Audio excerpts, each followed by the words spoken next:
राम रटत दारिद्र भलो, टूटी घर की छान। वो सुंदर महल किस काम के था, भक्ति नहीं भगवान।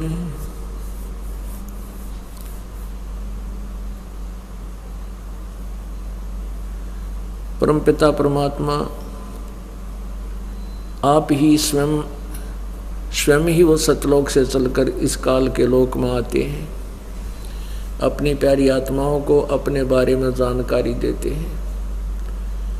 परंतु काल के दूत, काल प्रेरित नकली संत, महंत, गुरु, ऋषि, मंडलेश्वर, ये पूर्ण रूप से अज्ञान से ओतप्रोत होते हैं और सभी पुण्यात्मा जो भगवान के लिए तरफ रही होती हैं उनको मिसगाइड कर देते हैं। उनके अंदर अज्ञान को रह रह कर इतना भर देते हैं कि फिर तत्व ज्ञान, सत्य ज्ञान, ये यथार्थ ज्ञान भी वो स्वीकार करने को तैयार नहीं होते। आपका सौभाग्य पुण्यात्माओं कि आपने इस कड़वी कुनीन को खा लिया। इस कुनीन को खा लिया। कुनीन के खाने से आपका ये तत्व ज्ञान रूपी कुनीन आपने ग्रहण किया, इसके फांके लगाए, रह रह के सत्संग सुना, जिससे आप जी का ये पाप कर्म के कारण जो मलेरिया बना हुआ था, जिससे आपको परमात्मा की चर्चा अच्छी नहीं लगती थी, अब कितनी अच्छी लगने लगी, कितनी स्वादिष्ट लगती है, कितना आनंद आता है। धन्य है आपके माता पिता को जिनसे जन्म हुआ और आपको ये मार्ग मिला ऐसे समय में। ये वो समय है पुण्यात्माओं, उन पुण्यात्माओं को प्राप्त होगा लखबर सूरा जूझ ही, लखबर सामत दे और लखबर यति जहान में तब सतगुरु शरणा ले। हम आप आज के नहीं हैं, ना जाने कितने समय से इस काल के जाल में हम भटक रहे हैं। कभी हमने तपस्वी बनकर तपस्याएं की हैं जिससे हम राज्य पद को प्राप्त हुए, और राज्य पद प्राप्त करके हमने अपने कर्म फोड़ लिए ईंट मार मार के। इतने जुल्म कर देता है राजा, उसके बस की बात नहीं होती। उसमें अभिमान इतना भर देता है ये काल, वो आगा पीछा नहीं देखता। उसके जुबान में पावर होती है, सैकड़ों की, हजारों की संख्या में सैनिक उसकी जुबान पर चलते हैं, फिर वो जो मर्जी कर डालता है। कुछ पाप पुण्य किए, तपस्या की, उससे राजा बन गया, राजा बनकर अपने कर्म बिगाड़ के फिर पशु बन गया।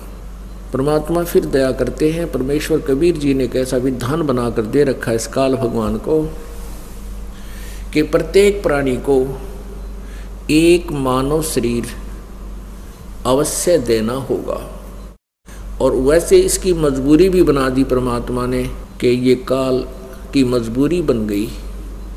इसको 1 लाख मानव शरीरधारी प्राणियों का नित आहार करने का श्राप लग गया है। परमेश्वर कबीर जी को पता था कि ये काल बहुत जुल्म करेगा इनके साथ, ये पृथ्वी लोक पर इनको मनुष्य जीवन नहीं देगा, क्योंकि पृथ्वी लोक एक ऐसा बना रखा है इसने, यहाँ दुख ही दुख, और अपने किए कर्म को भोगने के लिए यहाँ पटक देता है। यदि परमेश्वर ने इसको ये श्राप ना दिया होता, इसको ये बीमारी ना लाई होती 1 लाख मानव शरीरधारी प्राणियों के आहार करने की, आप जी को ये मनुष्य जीवन नहीं देता। और इस पृथ्वी के ऊपर एक प्राणी और बना देता, जैसे मनुष्य बना रखा है, इसके अतिरिक्त सभी कैसे प्राणी इसने बनाए हैं, तो एक और बना देता है। और ऊपर के लोकों में बहुत और अत्यधिक लोक हैं जहाँ पर 88,000 खेड़े हैं, और भी बहुत पितरलोक बने हुए हैं। तो उनमें ये देव पुरुषों को रखता है जो अच्छी पुण्यकर्मी प्राणी होते हैं, वो वहाँ भी साधनाएं करते हैं। एक अलग लोक है, पितरलोक है, उसके आधार से भी ये वहाँ देव पद उनको देता रहता है। लेकिन जो पृथ्वी लोक पर आते हैं उनको एक विशेष कृपा होती है उनके ऊपर कि वो पूर्ण मोक्ष भी प्राप्त कर सकते हैं। परमेश्वर कबीर जी हमें याद दिलाते हैं कि तुम सतलोक में रहा करते थे, ये आप जी का मूल ठिकाना नहीं है। और सतलोक जब तक आप नहीं पहुंचोगे तब तक आपका ये अरहट जैसा कुआं सदा बना रहेगा। अरहट जैसा फेरा आपका सदा बना रहेगा। जन्म और मृत्यु, 84 लाख योनियों की भ्रमणा भटकना और स्वर्ग नरक, ये प्रोसीजर आपका कभी समाप्त नहीं हो पाएगा। आपने असंग जन्म हो गए, भक्ति भी करते हो, साधनाएं भी करते हो, उनके प्रतिफल में आप स्वर्ग चले जाते हो, महास्वर्ग चले जाते हो। जिन्होंने अच्छे पुण्य किए हैं वो देव पद प्राप्त भी कर लेते हैं, फिर भी जन्म मृत्यु ज्यों की तो बनी रहती है। सतगुरु के उपदेश का लाया एक विचार, जय सतगुरु मिलते नहीं जाते नरक दुआरे। परमात्मा कहते हैं यदि सतगुरु नहीं मिलते, पुण्यात्मा सतगुरु इसलिए कहा जाता है कि ये अन्य गुरु भी हैं जो तत्व ज्ञान से परिचित नहीं हैं, और कुछ एक ऐसे मार्गदर्शक हैं जो केवल वेदों तक का ज्ञान रखते हैं। गीता जी और वेद एक ही ज्ञान है, और ब्रह्म को वो अपना सुप्रीम गॉड, फाइनल गॉड, अंतिम परमात्मा मानते हैं। ओम नाम की साधना करते हैं, ब्रह्मलोक तक पहुंच जाते हैं, फिर 84 लाख योनियों में चक्कर लगाते रहते हैं। केवल परमात्मा पूर्ण ब्रह्म स्वयं आकर के अपने उस सूक्ष्म वेद का प्रकाश करते हैं, सूक्ष्म वेद का ज्ञान अपनी प्यारी आत्माओं को कराते हैं। उस सूक्ष्म वेद के ऊपर हम विश्वास नहीं करते, हम अपने ही सोच में, अपने ही विचारों के आधार से या पुराने ज्ञान के आधार से अपना जीवन व्यर्थ कर जाते हैं। परमात्मा कबीर जी ने स्वयं आकर के सूक्ष्म वेद दिया। सूक्ष्म वेद से हमें पता चला कि हम यहाँ के वासी नहीं हैं, हमारा मूल ठिकाना यहाँ का नहीं है। हम सतलोक में रहा करते थे।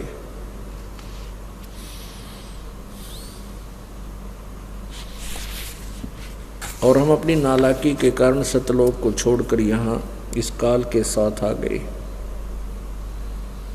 परमेश्वर कबीर जी ने स्वयं भी अपना ज्ञान प्रचार किया, फिर अपनी प्यारी आत्माओं को, श्रेष्ठ आत्माओं को, दृढ़ भक्तों को आकर मिले, उनको अपने सतलोक निज ठिकाने से परिचित करवाया, फिर उनको वापस संसार में छोड़ा ताकि ये मेरे गवाह बने।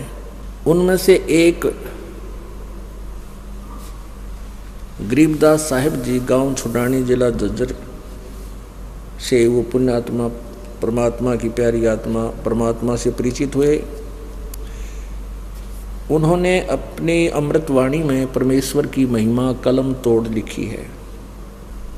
तो गरीबदास साहिब जी ने परमेश्वर के विषय बताया कि अवधू जोड़ अलग से यारी, लाओ उन मनी तारी। अलग उस प्रोक्ष परमात्मा जो पूर्ण ब्रह्म है, उसके साथ तुम संबंध जोड़ो, उससे मित्रता करो, उसकी भक्ति करो। फेसबुक पर हमारे पेज अमर बोध को लाइक करें और यूट्यूब पर अमर बोध चैनल को सब्सक्राइब जरूर करें। संत रामपाल जी महाराज से निःशुल्क नाम दीक्षा लेने के लिए हमारे इन नंबरों पर संपर्क करें। घर बैठे निःशुल्क ज्ञान गंगा या जीने की राह पुस्तक प्राप्त करने के लिए अपना नाम, पूरा पता और मोबाइल नंबर हमारे इन नंबरों पर SMS या व्हाट्सएप करें।